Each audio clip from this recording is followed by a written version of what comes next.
Добро. Ајде, почитуваме да се објасниме, зашто имам чувство дека денеска задачата е дадена за да се испинува темата околу средствата на општините. Вчера кажав, ајде да повторам по 100 пати, тргнете се од оваа тема затоа што континуирано доживувате порази.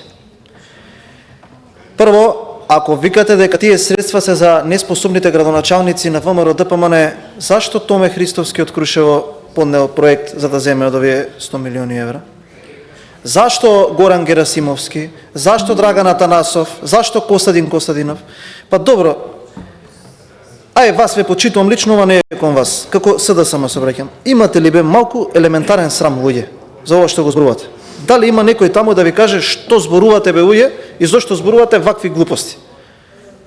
Тука цитирате некој кредит. Добро е земене, еднаш од 60 милиони. Оваа година до крај на годината 100 милиони евра, до година 250 милиони евра, наредната 250 милиони евра и уште 250 милиони евра за цел мандат, милиарда евра за општините. Зошто? Затоа што се нерешени проблеми од 19 век. И сега некој се одлучил, наместо да им ги дава на оние лоповите да играат фудбал, да ги вложи во општините и вие сте против. Затоа ќе губите на избори. Затоа не ви доаѓа памет.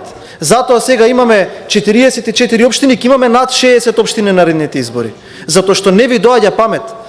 Седите тука и некој ве храни со податоци да лажете на отворена сцена дека тие 250 милиони кај стопанството па немало да бидат, па некој ќе ги искрадел, па двојна камата, а бе од недела на недела само како што вестиве некој ве демантира. Еве и за општиниве. Ајде да ја отвориме таа тема пред цела јавност. Сакате од овој момент натака за секој амандман само за тоа да збориме? Ете ја таму табелата, која општина со кој проект аплицирала и одобрене. Како не се тие 100 милиони евра, благоите слушам пред некој ден на телевизија, па колку се нула било, како може да се нула? Па подпишан е договор, вашите градоначалници подпишале. Дајте бидете малку сериозни. Некој се одлучи во оваа држава да им даде на општините да градат. Тоа нема некој да ги земе.